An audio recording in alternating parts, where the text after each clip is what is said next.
a rapid rate. So in recent decades, advances in science and engineering have transformed our transportation systems, revolutionized the practice of medicines, and even yung mga electronic circuits. So that yung computer natin ay pwede nang malagay sa mga semiconductor chip. So the list of such achievements seems almost endless. So and continuously improving. So, sa mga science and engineering courses, you will learn about some of the physical laws that underlie this accomplishment. So, the utilization of scientific and engineering knowledge for our benefit is achieved through the design of things we use, so such as mga structures, like that. So, however, these achievements don't occur without a prize, monetary or otherwise. So, ayan, engineering economy, it involves the systematic evaluation of the economic merits of proposed solutions to engineering problems. To be economically acceptable, solutions to engineering problems must demonstrate a positive balance of long-term benefits over a long-term cost. And they must also, so number one, promote the well-being and survival of an organization, then embody creative and innovative technology and ideas, permit identification and scrutiny of their estimated outcomes, and translate profitability to the bottom line through a valid and acceptable measure of merit. So, engineering economy is the dollars and cents side. So, i-relate na natin siya sa dollars and cents since yun naman yung main ano natin. Aside from, kung mapapansin nyo, yung dollar is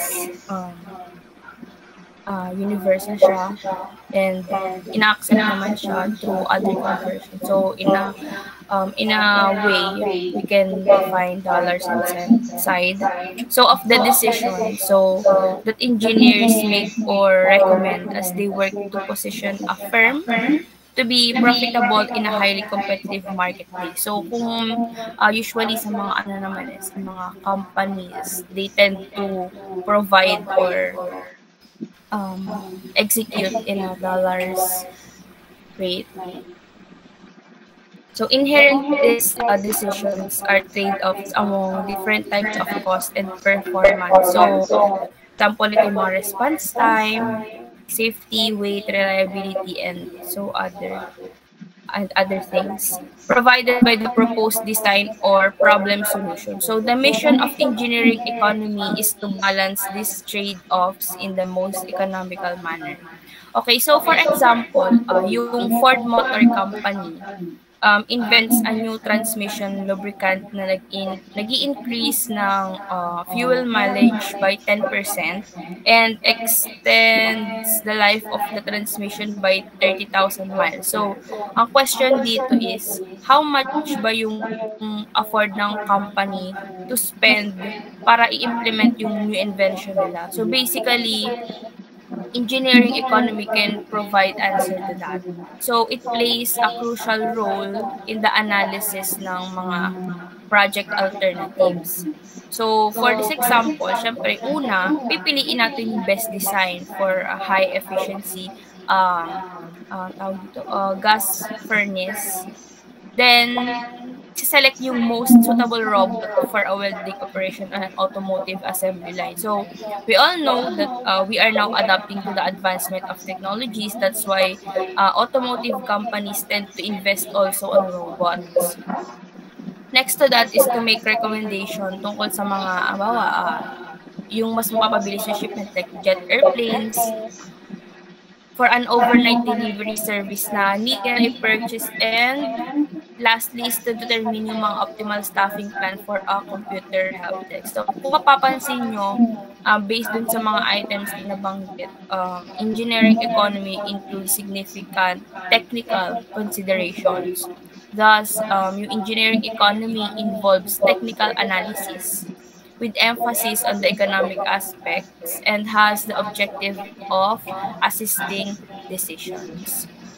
So, since kaya pinag-aaralan natin engineering economy because it is relevant na i-consider natin yung mga ganitong information when it comes to our projects also.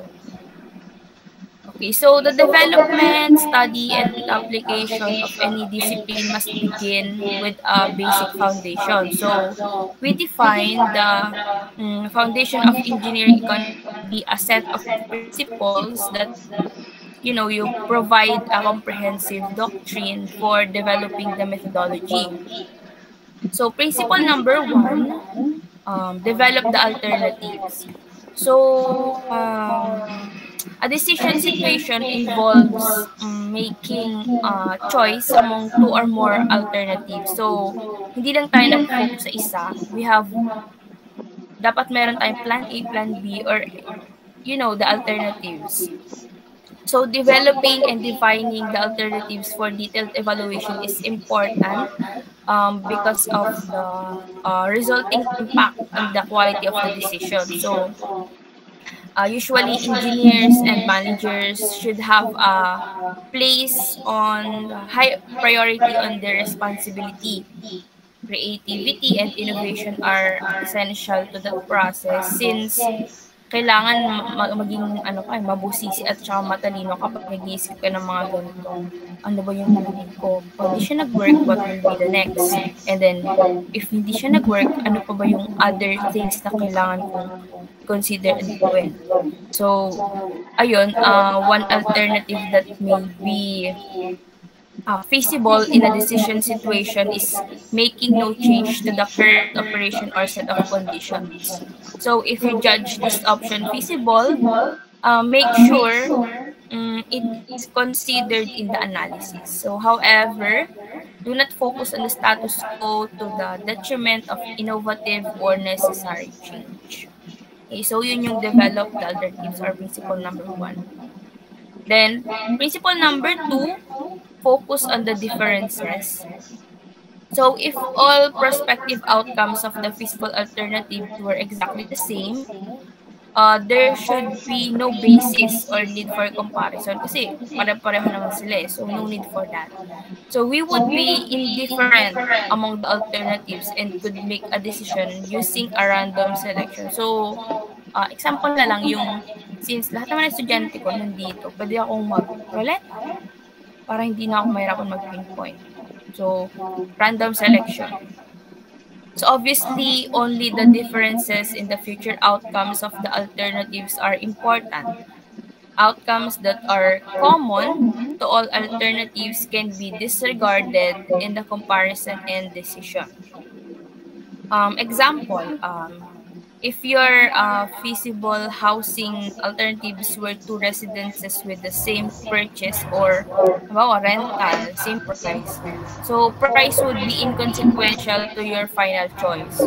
So instead, the decision would depend on other factors such as location, and then example din ay pwede rin consider yung annual operating at saka yung maintenance, lalo na sa mga condo units, gano'n.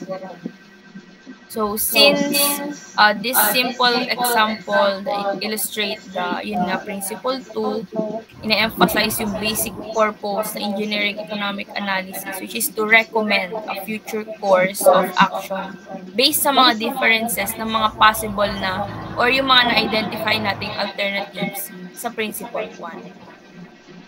Okay, so, yun. And then, principle 3, use a consistent viewpoint. So, the perspective of the decision maker, which is often that of the owners of the firm, would normally be used. However, it is important that the viewpoint for the particular decision be first defined and then used consistently in the description, analysis, comparison of the alternatives. And then, ayan, so kailangan meron tayong when we decide for these alternatives and then we focus on ano ba yung mga things na pagkakaiba nila, yun, contrast and comparison. Then, we must check for the outcomes of those alternatives na napili nyo. And then, in that way, makakapag-provide tayo or makaka-develop tayo ng isang perspective which is supposed to be dapat consistent tayo. Okay? So, next naman, use a common unit of measure. So, ayan, it is desirable to make as many prospective outcomes as possible. So, for economic consequences, a monetary unit such as dollars is the common measure. Yun nga yung nabanggit ko din kanina. So, if ever man localized, okay, we can use peso. But, internationally, we use dollar. Then you should also try to translate other outcomes which don't initially appear to be economic, so into the monetary unit. So this translation, of course, will not be feasible with some of the outcomes, but the additional effort toward this goal will enhance commensurability and make the subsequent analysis of alternatives easier. So dapat same or common unit of measure yung ginagamit natin. Kasi, magandang example na nga lang yung dollar to peso. So, if we use dollar, be consistent on using dollar because $1 is not equal to 1 peso. We have certain conversion. So, use the same or proper units of this. Okay, so, ayan. Principle 5. Consider all relevant criteria. So, the decision maker will normally select the alternative that will best serve the long-term interest of the owners of the organization. So, sa engineering economic analysis, yung primary criteria nare-relate sa mga long-term financial interest ng mga owner. Kasi kung consideration lang din naman yung check natin, syempre, dun tayo sa long term. Then, this is based on the assumption that available capital will be allocated to provide maximum monetary return sa mga owners. So, often though, there are other organizational objectives you would like to achieve with your decision, and this should be considered and given weight in the selection of an alternative. So these non-monetary attributes and multiple objectives become the basis for additional criteria in the decision-making process. So next is Principle 6, make risk and uncertainty explicit. So, the analysis of the alternatives involves projecting or estimating the future consequences associated with each of them. So, yung impact niya sa future outcome of any course should be uncertain. So, hindi natin malalaman agad-agad. So, that's why we use estimation and we take the risk, of course. Even if the alternative involves no change from current operations, the probability is high that today's estimates, for example, future cash and receipts and expenses will not be what eventually occurs. So, change is constant. You cannot predict already what's in the future. Okay? And then, last principle, revisit your decision. So, after all the principles we discussed, of course, you should revisit or review yung mga important keys or items na define you from the start. A good decision-making process can result in a decision that has an undesirable outcome. So, kaya yung mga plans sometimes in terms of business, hindi siya minamadali kasi it takes time to review all the things to consider. Okay. So, ano pa bang important mga items dito? Okay, so palagay ko, yun naman yung na-discuss naman natin yung key explanations dito. Kasi, actually, pag chinek siya, marami pa siyang items, but sinamarize ko lang siya dito. Ayan, so yun yung 7 principles of engineering economy. So, magagamit natin siya dito sa engineering economy and the design process. So, an engineering economic study is accomplished using a structured procedure and mathematical modeling technique. So, the economic results are then used in a decision situation that normally includes other engineering knowledge and input. So, technically, what we have here sa ating table and chart or flow are just an application and representation ng mga principles na na-discuss natin earlier. So, in this case, activities in the design process contribute information to related steps in the economic analysis procedure. So, the 7-step economic analysis procedure will be repeated as required to assess decision making in each phase of the total design effort. So, pwede siyang maulit. So, depende sa atin. Kasi, for example,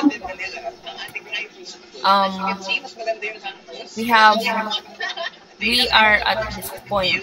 But suddenly, may naisip tayo na factor pa na pwedeng maka-affect sa mga decisions natin. So, we can go back to develop the alternatives and then we reassess the differences and then so on. Kaya pwede siyang maulit. So, hindi siya strictly nasusunod na dapat ganito sunod-sunod. Hindi siya ganun. Okay, so yun lang naman yung dito.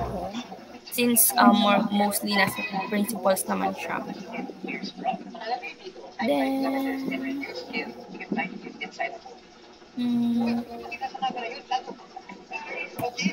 okay, so many of the fundamentals of engineering ethics are intertwined with the roles of money and economics-based decisions in the making of professionally ethical judgments.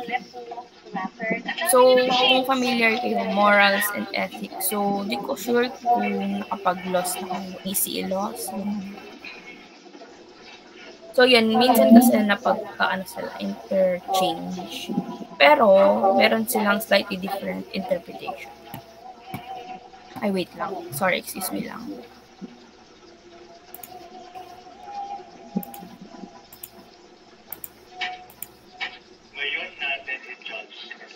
Okay, guys, na to, and hindi ko siya thought.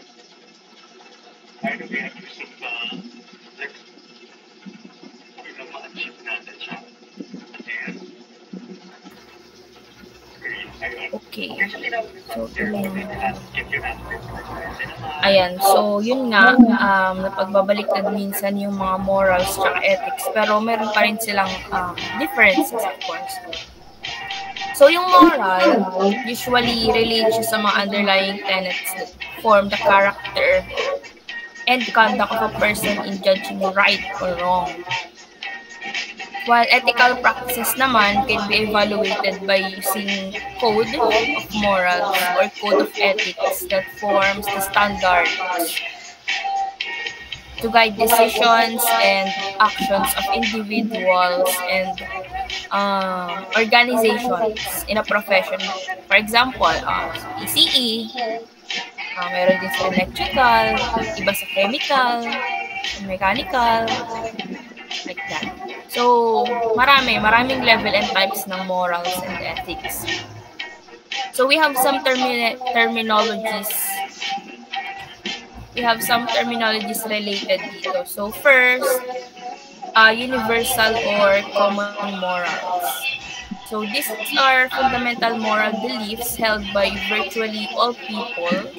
Most people agree that to steal, murder, lie, or physically harm someone is wrong. So it is possible for actions and intentions to come into conflict concerning a common moral. Mm. For example, ang example na nabasa ko ay yung World Trade Center buildings sa New York. So, after ng collapse nung September 11, siguro, anong year ba? Ayan, I think 2000 it was apparent that the design was not sufficient to withstand the heat generated by the firestorm caused by an impact of an aircraft. Pero, yung mga structural engineers na nag-work ng design, surely na hindi naman nila intention na maka-harm or makapatay ng mga occupants ng building na yon. However, their design actions did not foresee this outcome as a measurable possibility. Kasi syempre, nag-build ka ng building, hindi mo naman may expect na may madadali ka ng aircraft, diba? So, question kasi dito is, sa palagay nyo ba na violate yung common moral belief of not doing harm to others in my dream? Ayun, ganun lang naman. So, hindi naman natin ma-justify kasi hindi naman nila na-foresee yung effects. So, that's universal or common morals. Next ay individual or personal moral. So, these are the moral beliefs that a person has and maintains over time. So, this usually parallel the common morals that stealing, lying, murdering are immoral. So, it is quite possible that an individual strongly supports the common morals and has extant personal morals, but this may conflict from time to time when decisions are made. So, consider isang engineering student na naniniwala na ang cheating ay mali. Pero, hindi niya alam yung some items sa exam or sagot sa problems. But, must make a certain minimum grade in the final exam to graduate. So the decision to cheat or not on the final exam is an exercise following or violating personal moral. So it's up to the person. Kasi alam mo namang mali, diba? Well, continue. But you have that circumstance to cheat. But in the end, to you, what will you do? In that case, how will you justify your thing knowing na mali ka yun? Yan. Number 3, professional or engineering ethics naman. So, professionals in a specific discipline are guided in their decision-making and performance of work activities by a format, standard, or code. So, ito nga yung kanina nabanggit na iba-iba siya. For example, iba sa mga ECE, iba sa EE, iba sa ME, sa ChemEng, iba sa doktor, attorney, syempre, yun na. Iba sa engineer. So, as with common and personal moral, so conflicts can easily rise in the mind of an engineer between his or her own ethics and that of the employing corporation. So, kapag licensed engineer ka na, then pumasok ka na sa semicon. So, there are times na hindi naman nila-require yung license. Aminin natin na hindi lahat ng company nila-require ng license ka. But, it's up to you. It's your choice. Because hindi lang naman isang industry pupuntahan mo. Pwede pa sa iba na kailangan naman license, diba? And so, example of manufacturing engineer. Halimbawa ako, isa akong MPE, alam ko na mali sumuport sa war, or hindi naman sa actually mali, yung disagree ako morally sa war. Kasi alam ko naman yung negative effects na lalo na sa tao. Pero yung products kasi namin, for example, kailangan siya sa military defense contractors facility, and thus the detailed cost estimations, economic evaluations of producing fighter jets sa mga Air Force. So, the code of ethics for engineers is silent on the ethics of producing and using war material. So, although wala namang nababiolate yung employer and of course, me as an engineer, sa any ethics code. So, the engineer as an individual is stressed in this position kasi alam mo, yun yung application ng product mo . So, wala naman tayong control doon since basically, yung mga products naman, more on on the business side. Okay. So, hindi lang din naman doon. So, hindi rin naman siya protected. So, for example, ginagamit siya in medical purposes.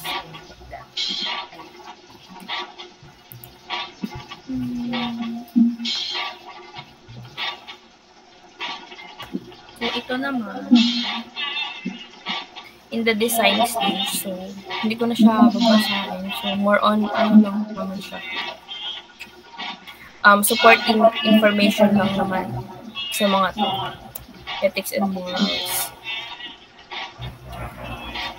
Then,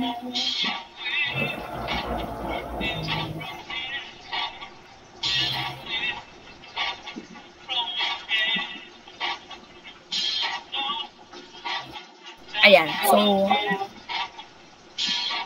when an engineering economy study is performed, so it is important for the engineer performing the study to consider all ethics-related matters to ensure that the cost and revenue estimates reflect what is likely to happen once the project or system is operating. So, amidst na nagpo-plan tayo, so we should consider also yung mga ethics. Kasi it's important to understand that the translation from universal morals to personal and professional ethics does vary from one culture and country to another. So, ayun nga, katulad ng mga examples kanina. Ayan. So, consider common belief or universal moral that the awarding of contracts and financial arrangements for services to be performed or for government or private companies or business should be accomplished in a fair and transparent fashion. Kasi, di ba, pag pumasok naman tayo sa ganitong projects or mga private information, meron naman tayong mga hindi pirma NDA or non-disclosure agreement. Tsaka, we value the confidentiality.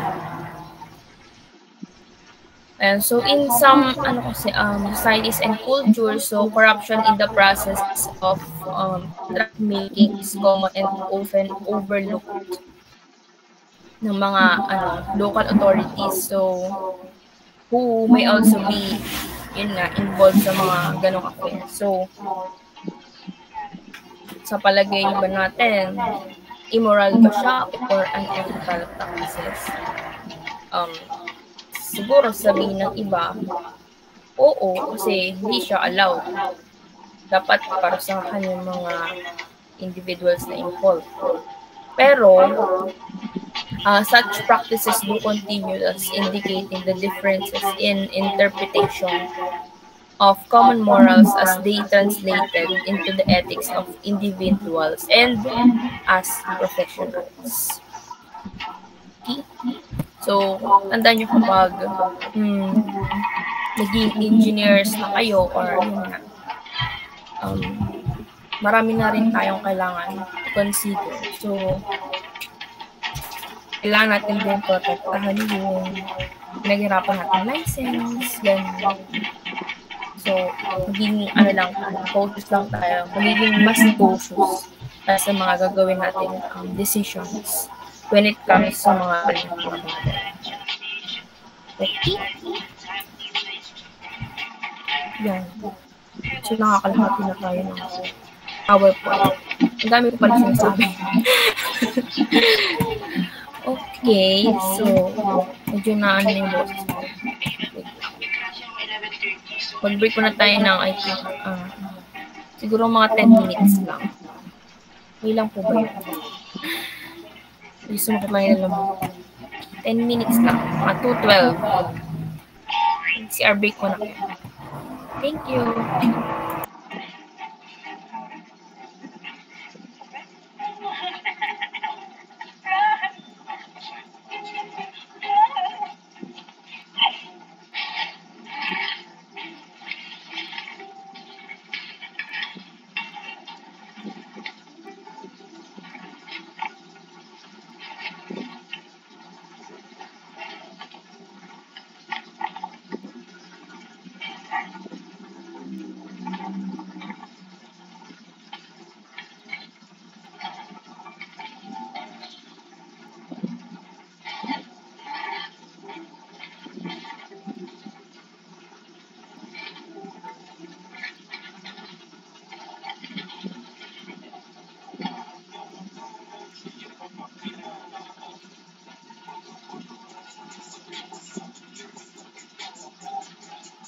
Let's do a focus of expensive versus affordable products. Of course, we have to start with sunscreen. For this side, it's the Sunny Stay Sunscreen, which has a UV packaging. Now for here, you know that the SUV baseline, the color at first base is really controversial, but now we can all agree that it's actually really good. In fact, it's comparable to the Vitamin C Pro.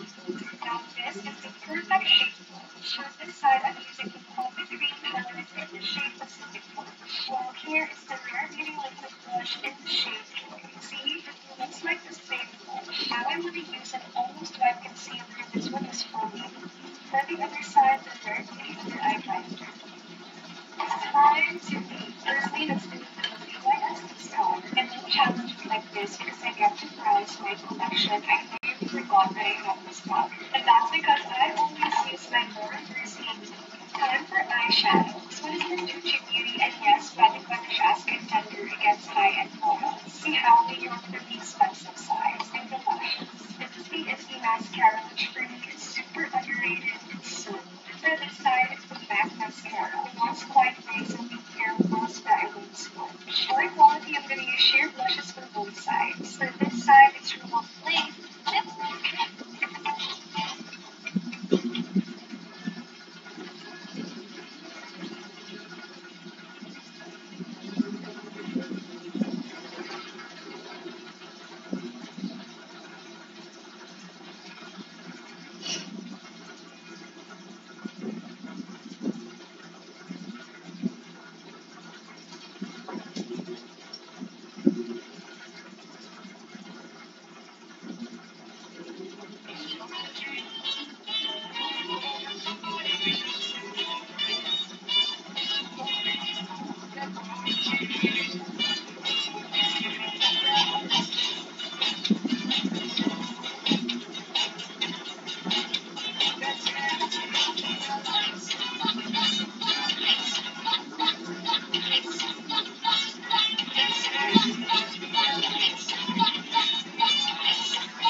It's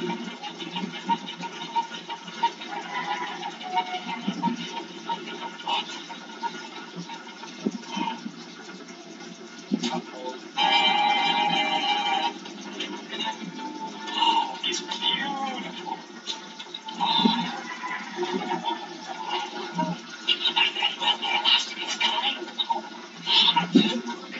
It's huge.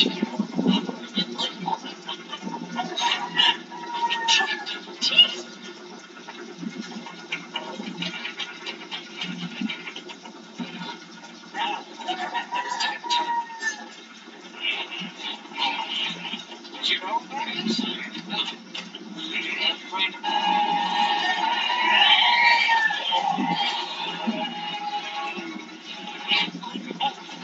Species together as mother and son.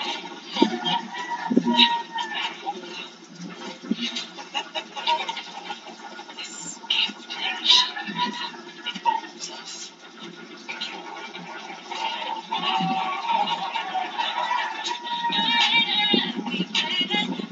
I will be leaving my SSS here, so my SSS. And please make sure you wake up safely, don't feel so dirty. Also, traffic are busy. This time, it's supposed to be releasing us. So, traffic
So, continue na natin. Okay, so ngayon mag-move tayo sa terminology. So first we have fixed costs. So, fixed costs are those unaffected by changes in activity level over a feasible range of operations for the capacity or capability available. So, typical fixed cost includes insurance and taxes on facilities, general management and administrative salaries, yung mga license fees, pati na rin yung mga interest cost on borrowed capital. So of course, any cost is subject to change, but fixed costs tend to remain constant over a specific range of operating conditions. So when larger changes in usage of resources occur, or when plant expansion, ganun, or shutdown is involved, so fixed cost can be affected.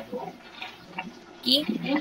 Next naman ay variable cost. So, those are associated with an operation that varies in total with the quantity of output or other measures of activity level. So, for example, the cost of material and labor used in a product or services are variable cost because they vary in total with the number of output units, even though the cost per units are the same. So, ayun, variable cost ay tinatawag din nating avoidable cost. So, paki-note na lang po.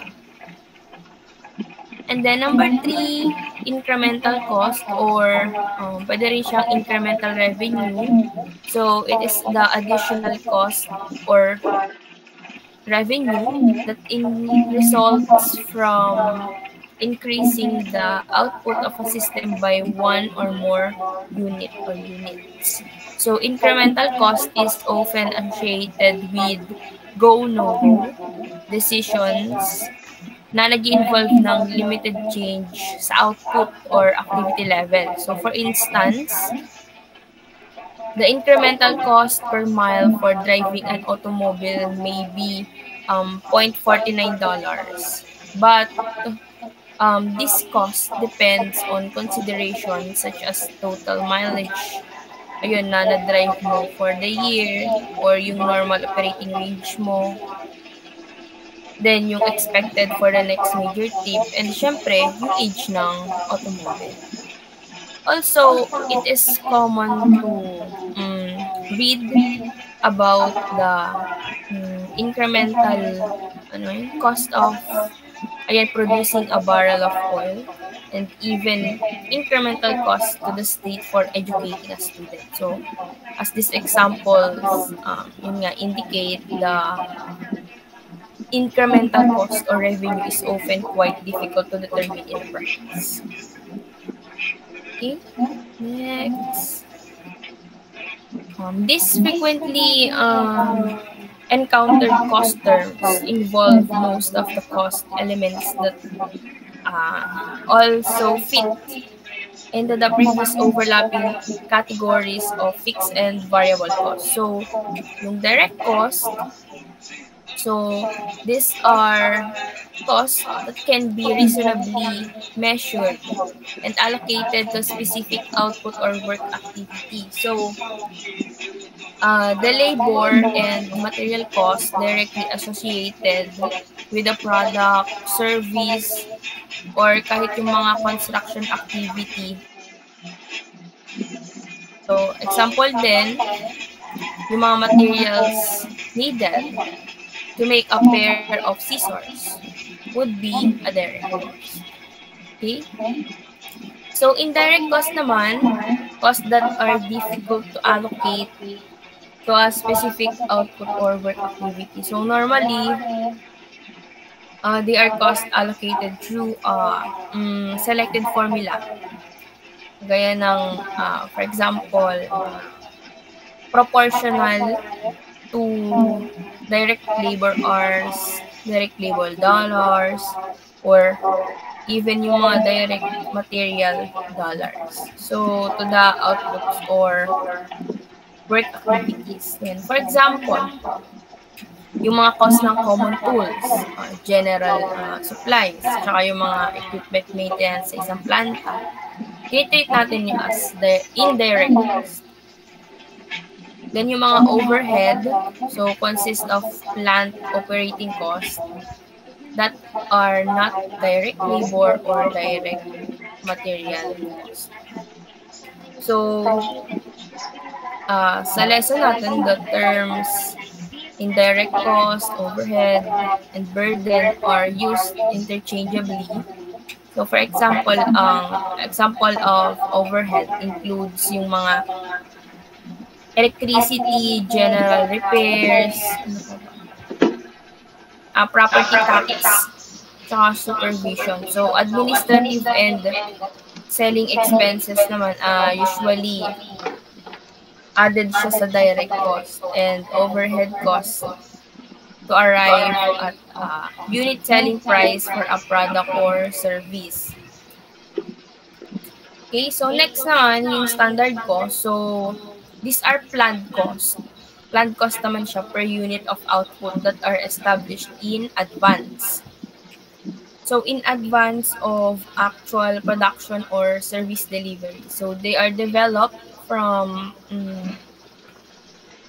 anticipated direct labor hours, materials, tsaka overhead categories. Siyempre, with their established cost per unit. Okay, next. Yan. So, a cost that involves payment of cash is called a cash cost na nagre-result din siya sa cash flow. So, to distinguish it from one that does not involve a cash transaction and is reflected in the accounting system as a non-cash cost. So, this non-cash cost is often referred to as a book cost. Ayan. Then, ayun nga, cash costs are estimated from the perspective established for the analysis and are the future expenses incurred for the alternatives being analyzed. Kasi yung mga book cost naman, hindi siya nag-involve ng cash payments, pero represent the recovery of past expenditures over a fixed period of time. So, the most common example ng book cost ay yung mga depreciation charge for the use of assets such as yung mga equipment sa planta. In engineering economic analysis, so only those costs that are cash flows or potential cash flows from the defined perspective for the analysis need to be considered. So, yun nga, depreciation, for example,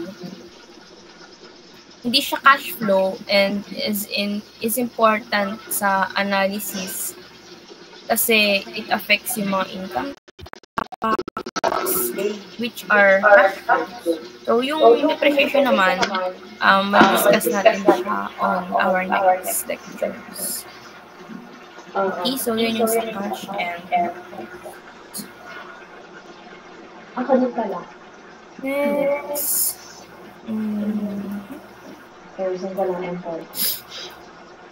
Sunk cost is one that has occurred in the past and has no relevance to estimates of future costs and the revenues related to an alternative course of action.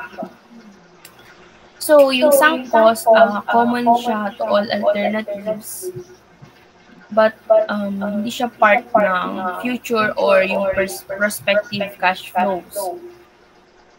And can be disregarded in the engineering economic analysis. So, for instance, ito ay non-refundable cash outlays such as earnest money on a house or yun nga, yung pera na ginastos natin sa passport. Mga ganang bagay. So, in summary, sunk costs are irretrievable consequences of past decisions and therefore are irrelevant sa mga analysis and comparison ng alternatives na nakaka-affect sa future. So, even though sometimes it's emotionally difficult to do, sunk costs should be ignored, except possibly to the extent that their existence assists you to anticipate better what will happen in the future.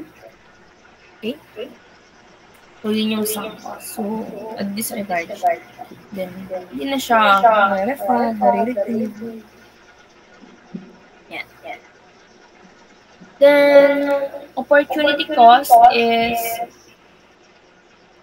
incurred because of the use of limited resources, such as the opportunity to use those resources to monetary advantage in an alternative use is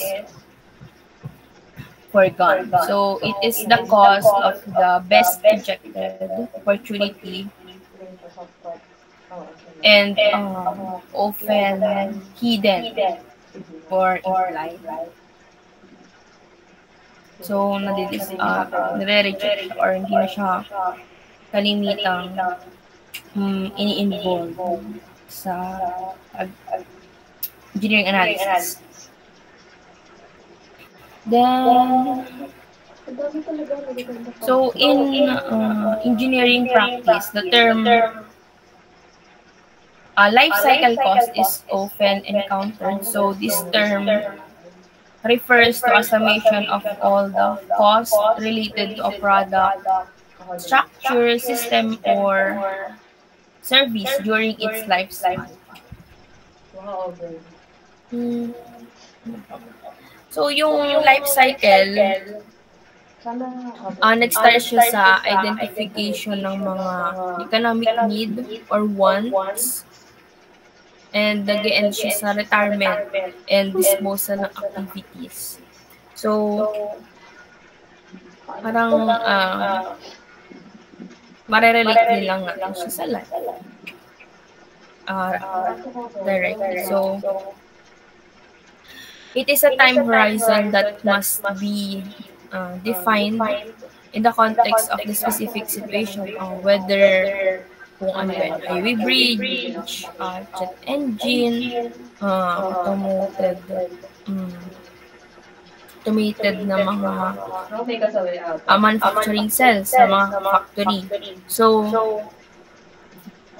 yung end ng life cycle may be projected on a functional or an economic basis. So, for example, the amount of time that a structure or piece of equipment is able to perform economically may be shorter than that of permitted by its physical capability. So, changes in the design, efficiency of a boiler to illustrate this situation. So, yung mga oil boilers may be able to produce the steam required, but not economically enough for that intended. So, ayun. So, yun yung life cycle. Ayan. So, itong mga terms na to ay ilan lamang sa mga ari natin encounter na movie. Okay? So, moving forward, actually marami. But ito yung mga basic and fundamental cost terminologies na need natin malaman. Okay?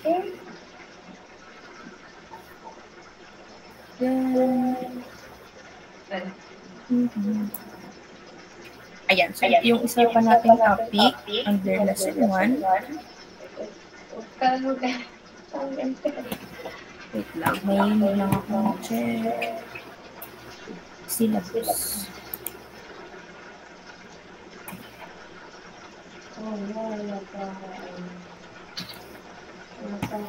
Okay, so far ba, kumusta naman yung first two topics natin? Medyo no? More on siya. Terms, definitions, explanations. Pero wala, susunod lang tayo sa syllabus, and maganda rin namang malaman yung mga ganong information as nag-start pa lang tayo ng ating course or yung ating subject. Wait lang, hold on. Ito na bala ko eh. Ito na bala.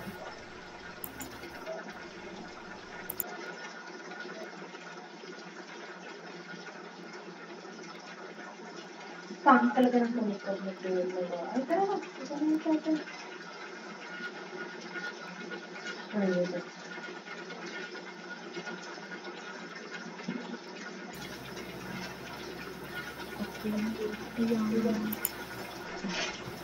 So far, meron ba kayong questions or clarifications? Kasi kung wala, tutuloy ko na dito. So tatapusin na natin ito. Since may time pa naman tayo. Okay. So kung wala naman, tuloy na natin.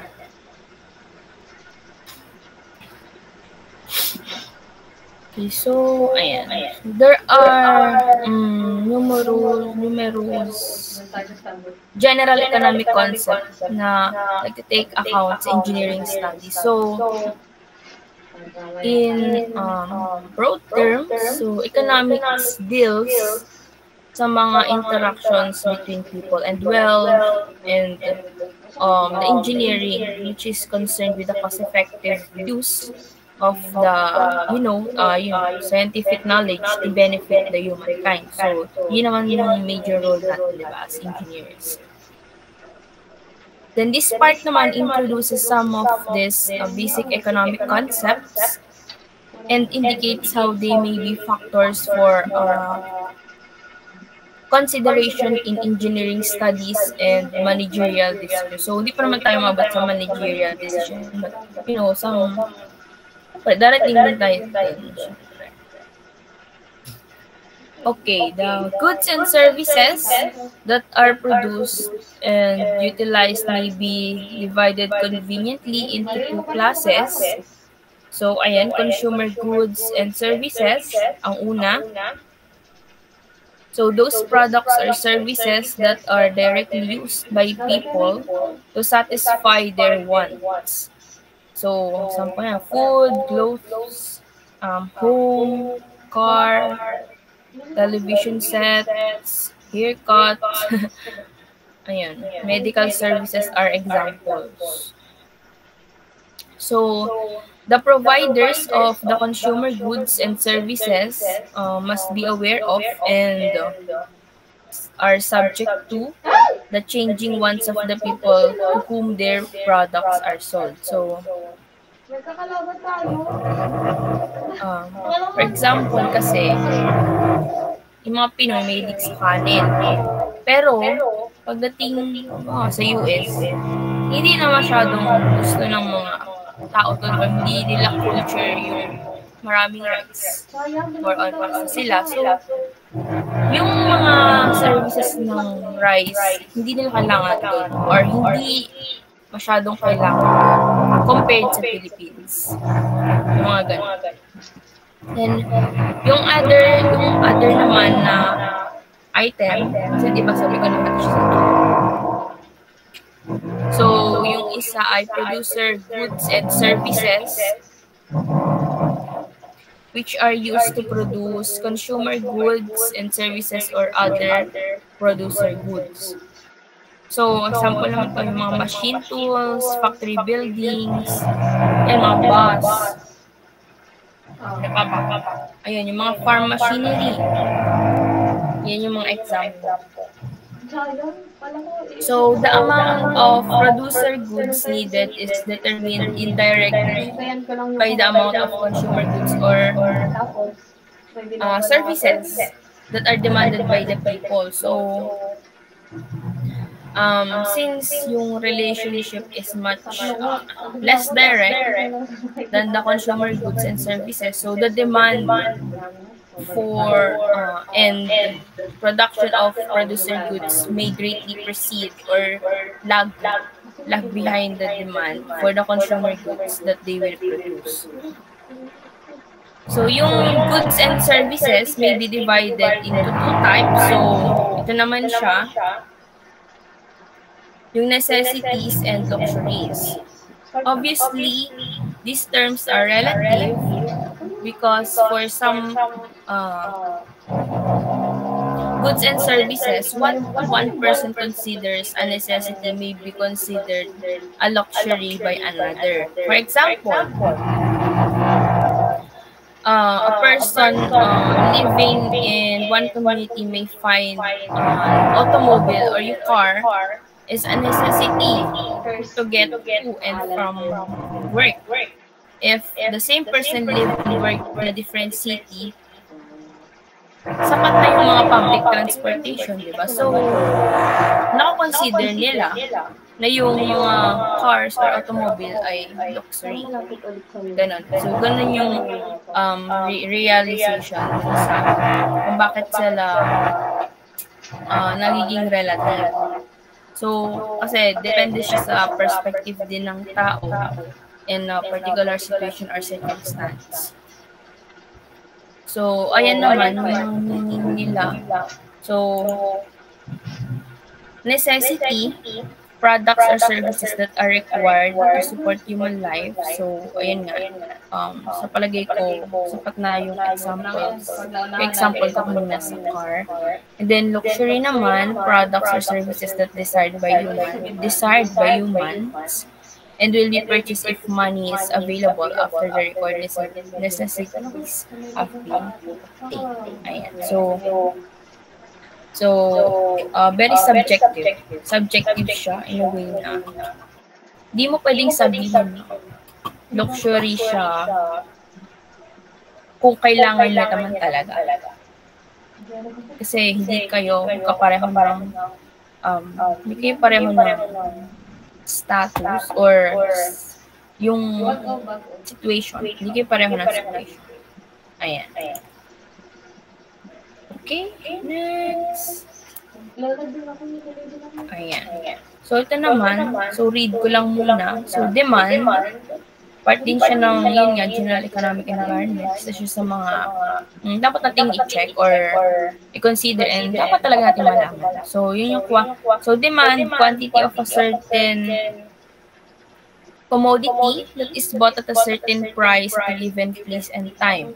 Then, meron tayong tatlong under demand, which is the elastic, inelastic, and unitary elasticity of demand. So, elastic demand occurs when a decrease in selling price result in a greater than proportionate increase in sales. Then, inelastic demand occurs when a decrease in the selling price produces a less than proportionate increase in sales. And then unitary elasticity of demand occurs when the mathematical products of volume and price is constant. So, for all goods and services, there is a relationship between the price that must be paid and the quantity that will be demanded or purchased. So, here, as the selling price per unit is increased, so tandaan nyo yan, selling price per unit is increased, there will be less demand for the product. And as the selling price decrease, the demand will increase. Okay, ulitin ko lang ha. Selling price is increased, there will be less demand for the product. And as the selling price is decreased, the demand will increase. Yun yung sa demand. Okay?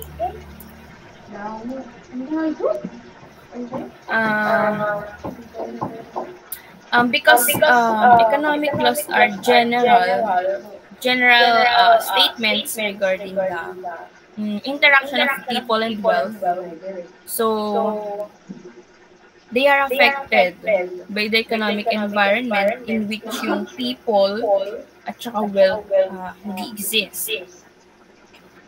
So, most general economic principles are stated for situation in which perfect competition exists. So, ano ba yung perfect competition? So, yan, it occurs in a situation in which any given product is supplied by a large number of vendors and there is no restriction on additional suppliers entering the market. So, under such condition, there is assurance. There's assurance of complete freedom on the part of both buyer and the seller. So, perfect competition may never occur in actual practice because yung mga multitude ng factors that impose some degree of limitation upon the actions of buyers and sellers or both.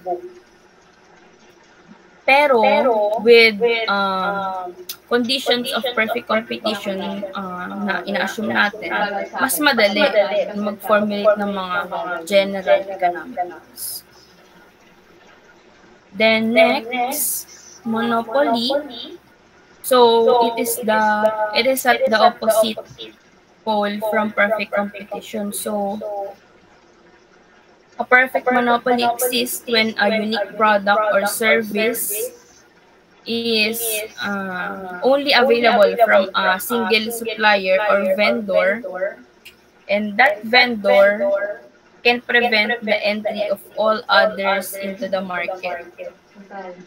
So, under such conditions, the buyer is at the complete mercy of the supplier in terms of availability and price of the product. So, nagkakaroon lang ng hadlang para sa iba. Parang nagiging centralized sa isa. Sa isang vendor lang. And then, yung mga buyer, sa kanya lang punta. Then last dito, so additional information, good to know lang. Yung oligopoly exists when there are so few suppliers of a product or service that action by one will almost inevitably result in similar action by others. Okay? Yeah. Next. Ito, malapit na. Ayan. So, the law of supply and demand. So, it is a fundamental principle sa economics na nagde-describe ng relationship between availability ng good or service and yung desire for it. So, we represent yung availability ng good or service as the supply and yung desire para doon as demand. And how that relationship between the supply and demand determines the price. So essentially, it states that price tends to rise when demand exceeds supply and fall when supply exceeds demand. So nakalagay dito, under conditions of perfect competition, the price at which a given product will be supplied and purchased is the price that will result in the supply and demand being equal. So, kanina pala discuss natin yung demand. So, ito naman pala yung sa supply. So, it is a quantity of a certain commodity that is offered for sale at a certain price at a given place and time. So, I think alam niyo naman na yung supply. So actually, we have separate law for the supply and demand. So for supply, ito paki-take note na lang. Hindi ko pala nalagay. So, as the price of a good or service increases, so yung quantity na sinusupply by the producer, nag-i-increase siya. So this is because higher prices incentivize the producers to offer more of the product for sales. So conversely, as the price decreases, the quantity supplied tends to be to decrease also. Yun yung sa supply. And then for the demand naman, as the price of a good or service increases, the quantity demanded by consumers tends to decrease. So conversely, as the price decreases, the quantity demanded tends to increase. So the point where the supply and demand curves intersect, like this one, ang tawag dyan ay equilibrium point. So at this point, the quantity supplied ay equal sa quantity na dinedemand. And the price market is stable. Yan. So ito yung representation. So, mas madali ang bigyan natin ng example. If a popular new gadget, for example, iPhone, ni-release and mataas yung demand, pero yung supply is limited, yung price will likely increase due to high demand. Example. Another example, if a large harvest of apples result in a surplus of apples, so napadami, the price or yung presyo ng mga apples na yun bababa kasi ine-encourage yung mga nagtitinda, yung consumers na bumili kasi ang dami na supply. Paano lang maubos yun? Eh, di ba alam naman natin, nabubulok yun. So, hindi dapat siya tumagal ng ganun kadami. So, ang tendency, bumababa yung price. Okay? Then, ano pa ba? Ayan, when a company increases production to meet higher demand, this increased supply may cause the price to decrease slightly as the market adjusts. So, ayan, more on na naman siya sa production. So, usually, nangyayari naman ito kapag over manufacture ka ng mga product. So, tendency niyan, ayun nga, magbababa ng presyo para yung inventory or yung mga nasa yung mga na-produce na products mabawasan or ma-consume na. Yan. So, actually, maraming factors na kino-consider na nakaka-apekto dun sa supply and demand. So, una, siguro yung change ng mga consumer, change sa taste or yung mga trends. So, ano ba yung mga latest? So, nag-iiba yung preferences ng mga consumer. So, nakaka-apekto yun sa demand. And then, another factor is yung income levels. So, pag tumataas yung income, nag-lead siya ng higher demand for certain goods, lalo na yung mga normal and luxury goods. And then, production cost. So, factors like the cost of raw materials or labor can influence naman yung supply kasi mga raw materials na pinag-usapan dito eh. So, it makes the manufacturing go or produce the supply. And then another thing, since we are under government policies, so maaaring makapekto yung mga tax at saka subsidy sa mga supply at demand. Then also, yung bilang ng mga bumibili at saka nagtitinda kasi nakaka-apekto siya sa supply and demand kasi baka yung dami nga nagtitinda, wala namang nabili. Sayang naman yung, di ba? Sayang naman yung mga items. Kaya, yun, nagkakaroon tayo minsan ng mga fluctuations sa mga price, gano'n. Or kung baliktad naman, maraming bumibili, walang nagtitinda. Ayan. So, ano pa ba?